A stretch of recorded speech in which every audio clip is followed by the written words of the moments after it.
எதிர்கட்சியா இருக்கும் போது விவசாயிகளுக்கு ஆதரவு, ஆளுங்கட்சியா இருக்கும் போது விவசாயிகளுக்கு எதிர்ப்பா.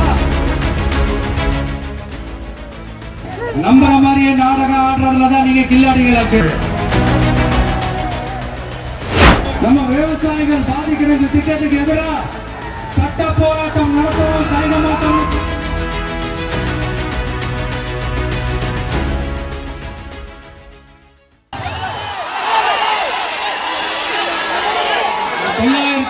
நாட்களுக்கு மேல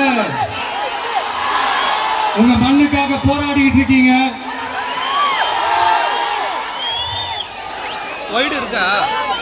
உங்க போராட்டத்தை பத்தி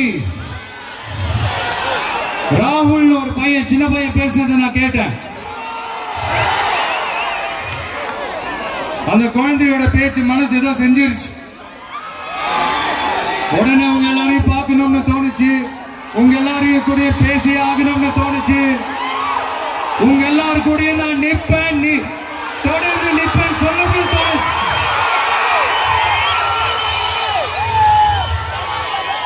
ஒவ்வொரு வீட்டுக்கும் ரொம்ப முக்கியமானவங்க அந்த வீட்டில் இருக்கிற பெரியவங்க தான். அதே மாதிரிதான் நம்ம நாட்டுக்கு ரொம்ப முக்கியமானவங்க உங்களை மாதிரி விவசாயிங்க தான். அதனால உங்களை மாதிரி விவசாயிகளோட காலடி மண்ணை தொட்டு கும்பிட்டுதான் என்னோட பயணத்தை தொடங்கணும்னு ஒரு முடிவோட தான் இருந்தேன். அதுக்கு சரியான இடம் இதுதான் எனக்கு தோணுச்சு.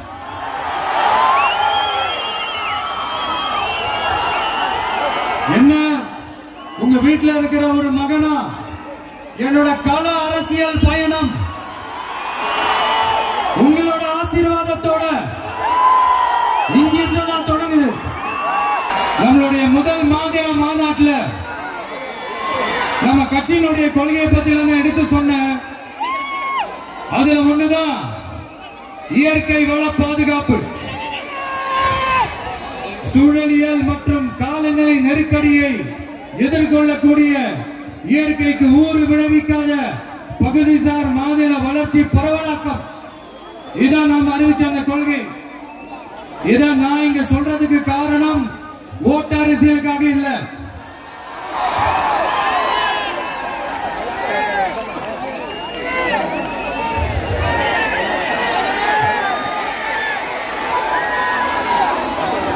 இன்னொரு தீர்மானம் அதே மாநில மாநாட்டில் நான் சொன்னேன். அது விவசாய நிலங்கள் பாதுகாப்பு கொள்கை தீர்மானம். அதுல காஞ்சிபுரம் மாவட்டம் பரந்தூரில் 1000க்கும் மேற்பட்ட ஏக்கர் பரப்பளவில் 13 நீர்நிலைகளை அடிச்சு சென்னையை நிரந்தரமாக வெள்ளக்காடாக்கும் திட்டத்தை ஒன்றிய மாநில அரசுகள் கைவிட வேண்டும் வலியுறுத்தின. அது மட்டுமில்லாம இந்த மண்ணுக்காகவும் மக்களுக்காகவும் நம்ம விவசாயிகள் பாதிக்கிற இந்த திட்டத்துக்கு எதிராக சட்ட போராட்டம் நடத்தவும் தயங்க மாட்டோம்னு சொல்லியிருந்தோம். அதை இங்க உங்க முன்னாடி ரொம்ப ஸ்ட்ராங்கா வலியுறுத்துறேன். இந்த பிரச்சனையில நான் உங்களோட உறுதியா நிற்பேன். இன்னொரு முக்கியமான விஷயம், நம்மள ஆண்டுகிட்டு இருக்கிற ஒன்றிய அரசுக்கும் மாநில அரசுக்கும் நான் சொல்லணும்னு நினைக்கிறேன். நான் இங்க வளர்ச்சிக்கு எதிரானவெல்லாம் கிடையாது. ஏர்போர்ட்டே வரக்கூடாதுன்னு நான் சொல்லல, இந்த இடத்துல வரக்கூடாதுன்னு நான் சொல்றேன். இத நான் சொல்லலன்னு இவன் வளர்ச்சிக்கு எதிரானவன் அப்படி இப்படின்னு சொல்லி ஒரு கதையை கட்டி ஆரம்பிச்சிருவாங்க. சரி, நமக்கு அதை பத்தி எல்லாம் கவலை இல்லைங்க. எல்லாத்துக்கும் மேல இன்னைக்கு இந்த பூமியில வாழ்ற எல்லா உயிரினங்களோட இருப்பையும் புவி வெப்பமயமாதல் பயமுறுத்திட்டு இருக்கு. அதனுடைய ரிசல்ட் தான் ஒவ்வொரு வருஷமும் இந்த மழை காலத்துல வெள்ளத்துல சென்னை சிட்டி எப்படி தத்தளிச்சுக்கிட்டு இருக்கிறத நம்ம பாக்குறோம். இப்ப ரீசன்ட் டைம்ல எடுத்த ஒரு அறிவியல் ஆய்வுல இப்படி ஒவ்வொரு வருஷம் சென்னையில வர ஃப்ளட்டுக்கு காரணமே இங்க இந்த சுற்று வட்டார பகுதியில் இருக்கிற சதுப்பு நிலங்களை நீர்நிலைகளை அழிச்சதுதான் சொல்லுது. இப்படி ஒரு சூழல் இருக்கும்போது 90% ஆஃப் விவசாய நிலங்கள் 90% ஆஃப் நீர்நிலைகளை அழிச்சு இங்க இந்த பரந்தூர் விமான நிலையத்தை கொண்டு வரணும்னு எடுக்கிற அந்த முடிவை எந்த அரசா இருந்தாலும் அது மக்கள் விரோத அரசா தான் இருக்க முடியும்.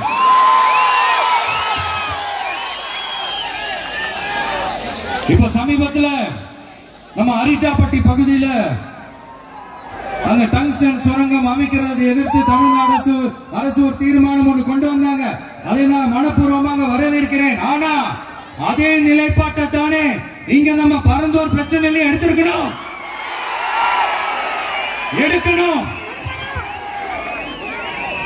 எப்படி அரிட்டாப்பட்டி பகுதி மக்கள் நம்ம மக்களும் அதே மாதிரி தானே பரந்தூர் மக்களும் நம்ம மக்கள்.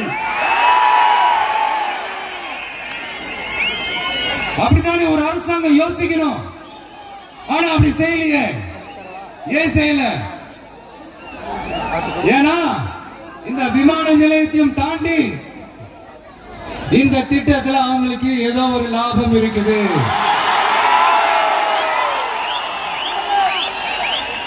அத நம்ம மக்கள் தெளிவா புரிஞ்சு வச்சிருக்கிறாங்க. நம்மளுடைய ஆட்சியாளர்களுக்கு ஒரு சில கேள்விகள். நீங்க எதிர்கட்சியா இருக்கும் போது 8 வழிச்சாலையை எதிர்த்தீங்க, அந்த காட்டுப்பள்ளி துறைமுகத்தை எடுத்தீங்க. அதே தானே இங்கேயும் அதே நிலைப்பாடு தானே இங்கே எடுக்கணும். எதிர்கட்சியா இருக்கும் போது விவசாயிகளுக்கு ஆதரவு, ஆளுங்கட்சியா இருக்கும் போது விவசாயிகளுக்கு எதிர்ப்பா? எனக்கு புரியலையே.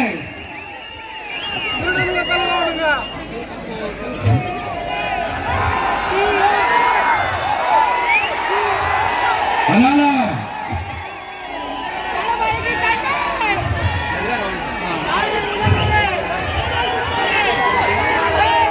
இனிமேலும் சொல்றேன், உங்க நாடகத்தெல்லாம் பார்த்துக்கிட்டு மக்கள் சும்மா இருக்க மாட்டாங்க. நீங்க உங்களோட வசதிக்காக அவங்களோட நிக்கிறதும் அவங்களோட நிக்காம இருக்கிறதும், நாடகம் ஆடுறதும் நாடகம் ஆடாம இருக்கிறதும், அது சரி. நம்புற மாதிரியே நாடகம் ஆடுறதுலதான் நீங்க கில்லாடிகளாச்சு. அதே மீறி நம்ம விவசாயிங்க உங்க போராட்டத்துக்கு எதிராக போராடினாங்கன்னா பிரச்சனை தான். அதனால இனிமேல் உங்க நாடகத்தை பார்த்துக்கிட்டு மக்கள் சும்மா இருக்க மாட்டாங்க. உங்களோட இந்த விமான நிலையத்துக்காக நீங்க ஆய்வு செஞ்ச இடத்தை மறு ஆய்வு செய்யணும்னு ஒன்றிய அரசுக்கும் மாநில அரசுக்கும் நான் கேட்டுக்கிறேன். விவசாய நிலங்கள் இல்லாத இந்த பாதிப்புகள் குறைவா இருக்கிற இடங்களா பார்த்து உங்களுடைய விமான நிலையத்தை கொண்டு வாங்க.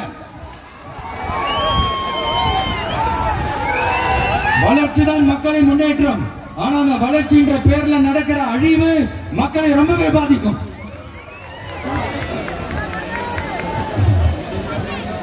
நீங்க எல்லாரும் உங்களுடைய ஊர் கிராம தேவதைகளான கொல்லமட்டால் அம்மன் மேலையும் எல்லை அம்மன் மேலையும் ரொம்பவே நம்பிக்கை வச்சிருக்கீங்கன்றது எனக்கு தெரிஞ்சது. அந்த நம்பிக்கையை இழந்துடாதீங்க. உங்களுக்காகவும் உங்க ஊருக்காகவும் இனி உங்க வீட்டு பிள்ளையான நானும் தமிழக வெற்றி கழகத்தோட தோழர்களும் சட்டத்துக்கு முற்பட்டு எல்லா வழிகளிலும் உங்களோட உறுதி அளிப்பேன். உங்களோட ஊருக்குள்ள ஏகனாபுரம் ஊருக்குள்ள வந்து அந்த திடல்ல தான் உங்க எல்லாரையும் மீட் பண்ணணும்னு நினைச்சேன். ஆனா எனக்கு பர்மிஷன் கிடைக்கல. இங்கதான் பர்மிஷன் கொடுத்தாங்க. நான் ஏன் ஊருக்குள்ள வரணும் தடைன்னு எனக்கு தெரியல. இப்படிதான் கொஞ்ச நாளைக்கு முன்னாடி நம்ம புள்ளிங்க ஒரு நோட்டீஸ் கொடுத்ததுக்கு தடை விதிச்சாங்க. ஒரு துண்டு சீட்டு நம்ம புள்ளிங்க கொடுத்ததுக்கு. அது ஏன்னு எனக்கு புரியல. அதனால கான்பிடண்டா இருங்க, நல்லதே நடக்கும், வெற்றி நிச்சயம். மீண்டும் சந்திக்கும் வரை நன்றி, வணக்கம்.